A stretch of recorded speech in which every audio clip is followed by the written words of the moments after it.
나누셨듯이 앞부분에서 하나님만이 나를 복되게 하시는 분이다. 그렇게 고백을 했습니다. 그리고 하나님께서 베푸시는 복을 영원토록 풍성하게 누릴 수 있는 방법은 하나님을 향한 믿음을 입술로 날마다 시인하며 또 자신을 존귀하게 의인되게 하시는 하나님을 범사에 인정할 뿐 아니라 하나님을 날마다 찾고 찾는 것이 바로 하나님께서 내게 베푸시는 그런 복을 영원토록 지속해서 계속해서 풍성하게 누릴 수 있는 방법이다. 그렇게 다윗은 깨달았습니다.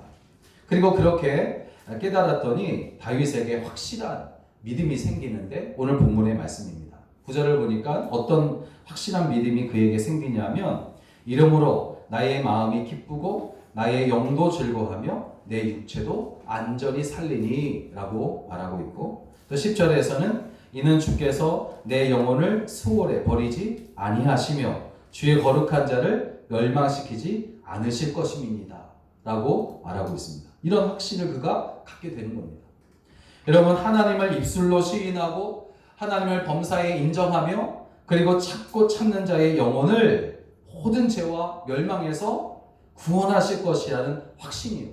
또 세상에서 살아가는 동안 여러 가지 위험에서도 안전하게 해주신다는 확신에 찬 그런 고백을 지금 하고 있는 것입니다.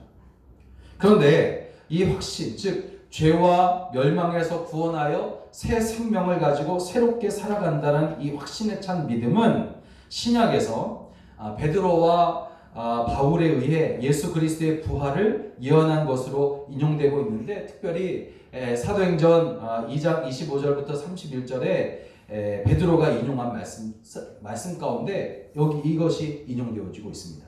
즉 다윗은 죄와 사망에서 구원받아 새롭게 살아갈 것이라고 말하고 있지만 그것은 예수님께서 죽으시고 부활하신 사건이 믿는 모든 사람들로 하여금 죄에 대해서는 죽고 예수 그리스도 안에서 다시 살게 되었다라는 것을 가리키고 있는 것입니다. 사실 신구약 모든 성경은 다 예수 그리스도를 중심으로 기록되어 있습니다. 구약의 모든 성경은 장차 오실 그리스도에 대한 예언이고 신약은 오신 예수 그리스도의 죽음과 부활 그리고 장차 심판주로 오실 예수 그리스도에 대한 기록으로 되어 있단 말이에요. 물론 성경에는 역사를 비롯해서 인생에 대하여 또 삶에 대하여 많은 교훈들이 포함되어 있어요. 지혜서를 보면. 그리고 그것들은 예수님을 믿지 않는 불신자들이 믿음 없이 읽어도 큰 교훈과 덕을 끼치는 내용임에 틀림이 없습니다. 그런 이유로 불신자라도 성경을 읽고 연구하는 경우가 사실 적지 않아요. 판사나 변호사와 같은 법조계에 있는 사람들의 필독도서 중에 하나가 성경책이라는 것을 들은 적이 있어요. 그러나 여러분 하여튼 믿지 않는 사람들이 교훈 삼아 성경을 읽고 연구한다면 그것은 수박 겉핥기에 불과합니다.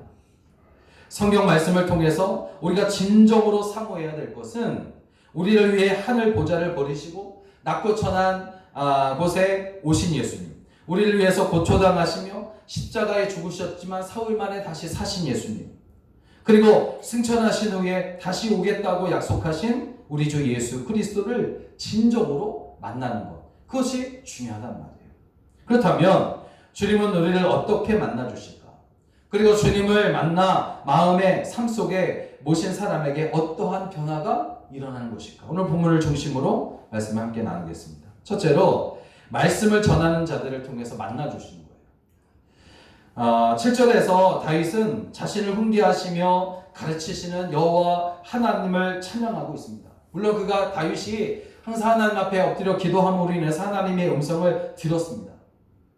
다윗은 언제나 하나님의 음성에 귀를 기울이고 그 음성에 응답하려고 노력했던 사람이에요. 그리고 실제로 하나님께서 그에게 말씀하십니다. 그는 하나님의 음성을 직접 듣기도 했지만 그러나 주로 선지자, 특히 나단 선지자를 통해서 하나님의 음성을 들었던 사람인데 그가 밧세바와의 간음에 대한 회개도 나단 선지자의 충고를 듣고 깨달은 후였습니다. 그리고 나단 선지자의 가르침에 항상 순종하며 살았던 사람이었어요. 나단 선지자가 어떤 훌륭한 사람이었기 때문이 아닙니다. 그가 얼마나 지혜로운 사람이고 지식에 훌륭한 뛰어난 사람이고 또 다윗보다 그만큼 위대한 그런 큰 권세를 가지고 있는 사람이었기 때문이 아니란 말이에요. 하나님의 말씀을 전달하는 하나님의 사람, 그 이유 하나만으로도 다윗은 나단 선자를 나단 선자를 통해서 들려주신 하나님의 말씀을 들었고 그 하나님의 말씀을 전해주는 그 나단 선자에게 순종했습니다. 사무엘하 7장 17절을 보면 나단이 이 모든 말씀들과 이 모든 계시대로 다윗에게 말하니라 그렇게 말하고 있어요. 만약 여러분 다윗에게 하나님의 말씀과 계시를 전달해주는 나단 선지자가 없었다면 다윗은 아마도 죄를 깨닫지도 못하고 역사 속 어느 변두리에서만 가끔 거론되는 인물 정도로만 그렇게 불려졌을 것입니다. 그러나 여러분 다윗은 한나라의 가장 큰 권세를 가지고 있었던 왕이에요. 그렇지만 나단의 충고에 자존심이 상하거나 그를 무시하지도 않았어요. 오히려 그는 하나님의 말씀을 전하는 나단 선지자에게 항상 순종합니다. 다윗은 주의 종을 통해서 훈계하시고 가르치시는 주님의 말씀에 항상 정직하게 응답했단 말이에요. 오늘 우리도 이처럼 주의 종을 통해서 들려주시는 하나님의 말씀을 듣고 순종해야 합니다. 물론 주의 종이 그만큼 뛰어나거나 지혜롭거나 지식이 있어서 훌륭한 권세를 가지고 있어서가 결코 아니에요. 히브리서 13장 17절을 보면 너희를 인도하는 자들에게 순종하고 복종하라. 그들은 너희의 영혼을 위하여 경성하기를 자신들이 청산할 자인 것을 것같이 하느니라. 그들로 하여금 즐거움으로 이것을 하게 하고 근심으로 하게 하지 말라. 그렇지 않으면 너희에게 유익이 없느니라. 그렇게 말씀하고 있어요. 그렇다면 여러분 하나님은 왜 주의 종인 목회자에게 영적인 권위와 말씀을 주시는 것일까? 그것은 다른데 이유가 없어요. 목회자가 어떤 큰 권세를 가지기 위해서냐? 그것도 아니에요. 단 한 가지 교회의 질서와 권위를 세워주시기 위해서요. 만약 하나님께서 목회자가 아닌 다른 이들에게도 하나님의 말씀을 전할 어떤 영적 권위를 주셨다면 교회는 질서가 잡혀지지 않고 복잡해질 뿐만 아니라 무질서하게 되고 말 것이에요. 옛속담에 사공이 많으면 배가 산으로 간다는 그런 말이 있는 것처럼 여러분 지도자가 많으면 많을수록 조직은 방향을 잃고 퇴보하고 만다는 것을 나타내는 겁니다. 마찬가지로 교회 안에 성령 충만하여 겸손히 주님을 찬송하고 예배하는 이들은 더욱 많아져야 되겠지만 영적 지도자가 또 많아지게 되면 교회는 그 옛날 고린도 교회처럼 여러 갈래로 당파를 싸우고 당파로 나뉘어져서 싸우고 목적과 방향을 상실한 채 그렇게 방황하고 말게 될 것이에요. 이러면 이것은 주님의 몸을 해야 하는 일입니다. 그러므로 교회의 질서와 목적을 위해서 하나님께서는 주의 종을 교회에 세우시고 그들에게 영적 권위를 부여하셔서 그들을 통해 말씀하시고 계시는 거예요. 그러므로 여러분 성도들은 하나님께서 주의 종을 통해 말씀하실 때 그 말씀을 사람의 말로 듣는 것이 아니라 하나님의 말씀으로 인정받고 받아들이는 신앙의 순수함을 가져야 할 것입니다. 누가복음 10장 16절을 보면 예수님께서도 12 제자에게 이렇게 말씀합니다. 너희 말을 듣는 자는 곧 내 말을 듣는 것이요 너희를 저버리는 자는 곧 나를 저버리는 것이요 나를 저버리는 자는 나 보내신 이를 저버리는 것이라 하시니라. 그렇게 하시면서 말씀을 전하는 자의 권위를 세워주시고 인정해 주셨어요. 그러므로 주의 종을 통하여 말씀하시는 하나님의 뜻에 우리는 순종하며 살아가야 할 줄로 믿습니다. 하나님이 세우신 사람은 더 이상 한 개인이 아니에요. 오늘날 많은 목회자들이 안타깝게도 하나님께서 세우신 사람은 더 이상 한 개인이 아닌데 개인처럼 생각해요. 이기적으로 생각해요. 자기가 가지고 있는 그런 것들이 자신의 어떤 권세를 세우고 명예를 세운다고 생각함으로 인해서 그렇게 안타까운 길로 걸어가는 일이 참 많은 것을 우리는 보게 되는 거예요. 여러분 다윗이 나단보다 부족해서 그에게 순종한 것이 아닙니다. 그를 하나님이 세우시고 그에게 하나님의 말씀이 있기에 순종했다는 거예요. 그것을 우리는 분명히 알아야 합니다. 하나님은 말씀으로 우리를 만나주세요. 특별히 주의 종을 통해서 들려주시는 말씀으로 만나주십니다. 그러므로 여러분 예배 때마다 들려오는 하나님의 말씀에 우리는 귀를 항상 기울이고 마음으로 받아 입술로 시인하며 삶 속에서 그 말씀 따라 행함으로 만나주시는 하나님을 다윗처럼 찬송하게 되시기를 주의 이름으로 축원합니다. 두 번째로 어떻게 만나주시냐면 인격적으로 만나주세요. 인격적으로 만나주신다는 것은 하나님께서 함께 기뻐하시고 함께 즐거워하시고 함께 슬퍼하신다, 그런 말씀이에요. 멀리 있지 않으시고 가까이 계시며 나에게 가장 친한 친구가 되어주신다, 그런 말이에요. 인격적으로 만나주신다는 것은. 8절을 보면 다윗은 하나님을 항상 자기 앞에 모시고 있고 자기 우편에도 계시다, 그렇게 말하고 있습니다. 이는 다윗이 언제나 함께 하시는 하나님의 임재를 느끼는 삶을 살았다는 거예요. 하나님은 저 멀리 하늘나라에 보이지 않는 곳에, 멀리 먼 곳에 있는 분이 아니라 자기 가까이 계시는 분, 나와 함께 하시는 분, 나와 함께 하시며 나와 함께 슬퍼하시고 나와 함께 우시며 나와 함께 기뻐하시고 나와 함께 노래하시는 분. 그러니까 이는 다윗이 언제나 함께 하시는 하나님의 임재를 느꼈다는 것을 의미하는 겁니다. 또한 다윗은 그런 하나님의 임재를 통해서 자신은 요동하지 않는다, 흔들리지 않는다라고 확신이 있는 말을 고백하고 있습니다. 우리가 아는 대로 다윗은 참으로 격동의 세월을 산 사람임을 알 수 있어요. 그는 이스라엘의 왕으로 기름 부음을 받기 전에는 양을 치며 맹수들과 싸웠고, 기름 부음을 받은 후에는 오랜 세월을 사울에게 쫓기는 삶을 살았습니다. 왕이 된 후에도 거의 전쟁터에서 보냈다시피 했을 뿐만 아니라 다윗의 말년에는 그 아들 압살롬에 의해서, 그리고 같이 지냈던 그런 부하들에 의해서 배신을 당하는 그런 고통까지 겪는 그런 삶을 살았어요. 그리고 그의 삶은 한마디로 항상 요동치게 할 만한 것들로 가득했어요. 우리 같으면 어떻게 하나님 이러실 수 있습니까? 하며 막 흔들릴 수 있어요. 그러나 그렇게 요동치게 할 만한 것들로 가득했던 그런 삶임에도 불구하고 그는 흔들리지 않은 거예요. 요동치지 않는 겁니다. 왜냐하면 하나님께서 함께 하신다는 것을 그가 느끼고 체험했기 때문이에요. 전능하신 하나님께서 함께 하시며 보호하시는데 흔들릴 이유가 없었던 겁니다.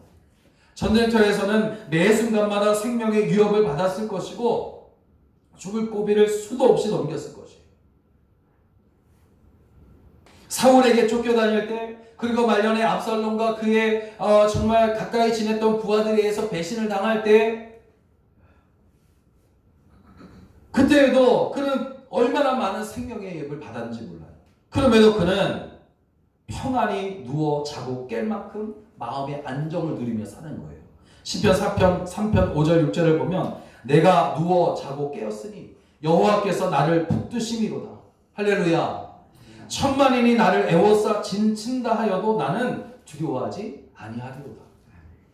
여러분, 하나님의 임재하심을 느끼고 체험한다는 것은 이렇게 귀한 일이고 중요한 일입니다. 그러므로 우리도 여러 가지 위험과 위기 가운데에도 믿음이 흔들리지 않기 위해서는 하나님의 임재를 항상 느끼고 체험해야 합니다. 하나님의 임재는 여러분 다윗과 같은 사람에게만 체험될 수 있는 것이 아니잖아요. 하나님의 백성이라면 누구나 하나님의 임재를 느끼고 체험할 수 있는 충분한 자격이 있습니다. 왜냐하면 하나님은 늘 믿는 자들과 함께 하시기 때문이에요.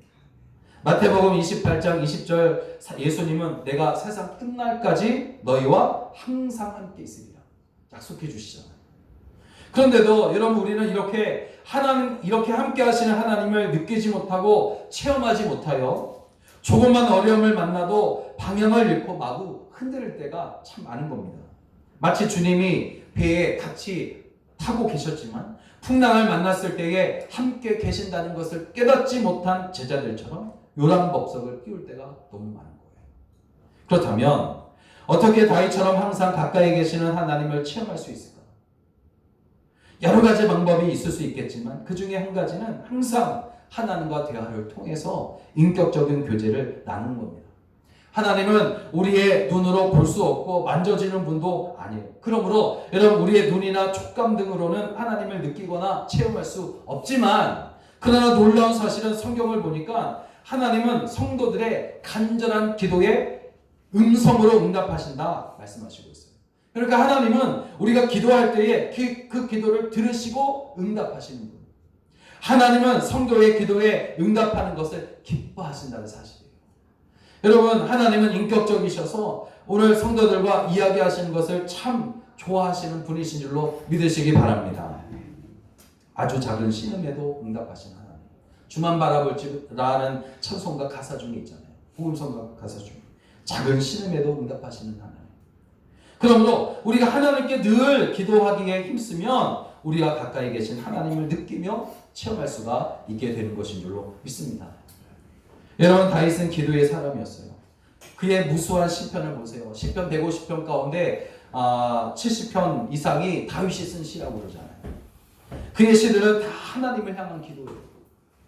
그는 하루를 기도로 시작하고 기도로 마쳤어요. 일상의 삶 가운데서 부모나 친구, 동료와 이야기하듯 하나님께 기도하는 삶을 살았어요. 기쁠 때는 기쁨으로 찬송하며 기도했고, 정말 가슴 아픈 일이 있으면 하나님, 내게 왜 이런 일이 벌어집니까? 하나님께 원망하는 기도도 했어요. 힘들고 어려울 때는 하나님, 나를 도와주시옵소서, 나를 지켜주시옵소서, 어디 계십니까? 나와 함께 하심을 내가 아는데 내가 내 눈으로 주님을 보지 못하고 있습니다. 하나님, 보여주시옵소서. 그 얼굴을 내게 비춰주시옵소서. 다 기도하는 거예요. 하나님은 그렇게 기도할 때마다 그때마다 다윗에게 응답해 주신 겁니다. 그러니까 나에게 그는 하나님을 자기 앞에 모실 수 있었어요. 자기 우편에도 계시다는 것을 알았습니다.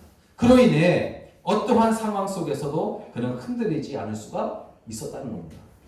여러분, 다윗처럼 항상 기도하는 삶을 통해서 인격적으로 나를 만나주시는 하나님을 느끼고 체험함으로 어떤 상황에서도 여러분의 신앙이 흔들리지 않는 그런 삶이 되시기를 주의 이름으로 간절히 축원합니다. 축원합니다. 그러면 마지막으로 만나주실 때 어떤 일이 우리 가운데 일어날 수 있을까? 하나님은 주의 종을 통해서 들려주시는 말씀으로 우리를 만나주실 뿐 아니라 만나주실 때 인격적으로 만나주신다 그랬습니다. 그렇다면 하나님을 만나게 될 때에 우리에게 어떠한 일이 벌어질까? 물론 여러 가지 많은 변화들이 우리 가운데 벌어지겠지만 오늘 본문의 말씀을 통해서 알 수 있는 것, 특별히 다윗의 확신에 찬 고백을 통해서 알 수 있는 것은 뭐냐면 두 가지인데, 첫째로 멸망하지 않고 생명으로 다시 살게 된다는 겁니다. 10절을 보니까 하나님께서 그의 거룩한 자를 멸망시키지 않으실 것이다 그렇게 말하고 있는데, 전에 쓰던 개역 한글 성경을 보니까 주의 거룩한 자를 썩지 않게 하실 것이다 그렇게 말씀하고 있어요. 썩지 않게 하신다. 그러니까 여러분, 이 말씀은 예수 그리스도의 부활을 예언하는 말씀 중에 하나예요. 하나님, 예수님은 십자가에서 순환을 당하시고 죽으신 후에 무덤에 장사되셨지만 썩지 않으시고 다시 살아나셨어요. 예수님이 죽으셨음에도 썩지 아니하고 다시 사실 수 있었던 이유는 무엇이겠습니까? 사람은 죽으면 부패하게 되고 썩게 돼요. 나사로가 죽어서 무덤에 묻혀 있을 때 사람들이 이미 사흘이 지나서 몸이 썩어 냄새 날 거다 그렇게 말했잖아요. 썩어 냄새 납니다.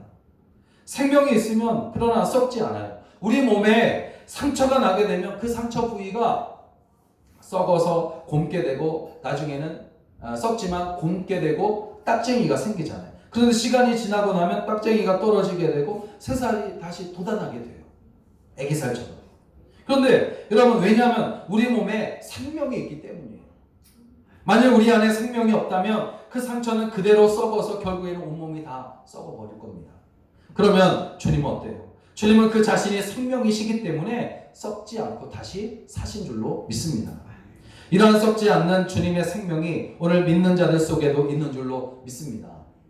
예수 그리스도를 믿기 이전에는 우리도 썩어 없어질 존재였어요. 인생은 누구나 다 죽습니다. 그리고 썩게 되어 있어요.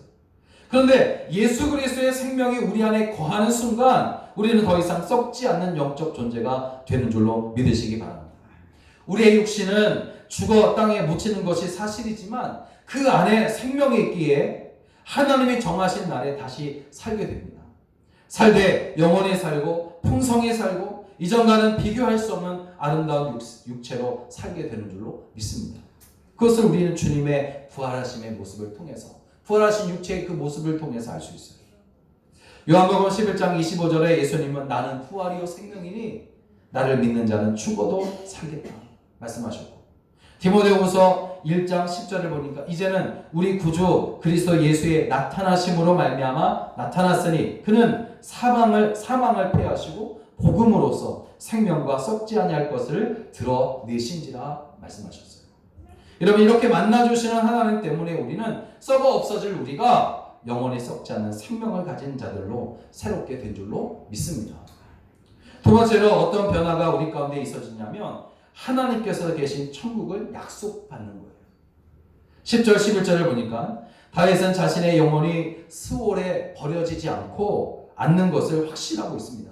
그리고 그 이후로 하나님께서 자신의 영혼을 생명의 길 곧 천국으로 인도해 주실 것이기 때문이다, 그렇게 말하고 있어요. 여러분, 다윗은 천국을 이해할 때에 천국이 어디에 있는지를 말하기보다는 왜 천국인지를 말하고 있어요. 왜 천국이냐?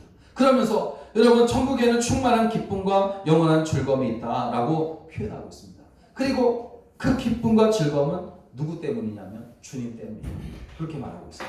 주님 때문에 즐거운 거예요. 주님 때문에 기쁜 겁니다. 주님 때문에 기뻐하고 주님 때문에 즐거워하는 곳, 그것이 바로 천국이다. 여러분, 하나님께서 우리를 만나주신다는 것은 굉장한 의미가 있습니다. 왜 그러냐? 하나님께서 만나주신 곳이 어디든 그곳이 천국이기 때문이에요. 만나주신 것이 얼마나 굉장한 의미가 있느냐라는 거죠. 충만한 기쁨과 영원한 즐거움이 있는 곳이기 때문이에요. 물론 장차 가게 될 천국이 우리 가운데 예비되어 있지만, 그러나 지금 세상에서 살아가는 동안에도 우리는 천국을 체험할 수가 있는 겁니다. 하나님께서 만나주시고 함께하고 계심을 우리가 믿기만 한다면 그것이 가정이면 가정이 천국이 될 것이고, 할렐루야, 일터가 되면 일터가 천국이 될 것이고, 그러므로 여러분, 모든 생활 가운데 나를 만나주신 하나님 때문에 천국을 이루어가는 성도가 다 되시기를 주의 이름으로 축원합니다. 사랑하는 여러분, 다윗이 늘 흔들리는 환경 가운데 그가 있었잖아요. 그렇지만 하나님을 그가 모시고 살았기 때문에 흔들리는 그 어떤 상황 속에서도 흔들리지 않았던 것처럼, 오늘 나를 만나주시는 하나님을 삶 전체에 모시고 사는 성도는 흔들리지 않습니다. 요동하지 않습니다. 더욱 평안한 삶을 살게 되시기를 주의 이름으로 축복합니다. 전능하신 하나님이 강한 팔로 붙들고 계시는데 요동한다는 것은 있을 수가 없는 겁니다. 저와 여러분은 하나님을 모시고 사는 사람들입니다. 하나님께서 함께 하시기 때문에 삶을 흔드는 풍랑과 또 위협하는 강풍에도 우리는 흔들리지 않습니다. 다른 곳으로 날아가지도 않습니다. 주님이 옆에 계셔도 믿지 못하여 요동했던 제자들과 같이 되지 마시고, 하나님을 믿고 생명의 위기 앞에서도 요동하지 않는 다윗과 같은 신앙의 용사들이 되시기를 주의 이름으로 축원합니다. 축원합니다. 기도하겠습니다.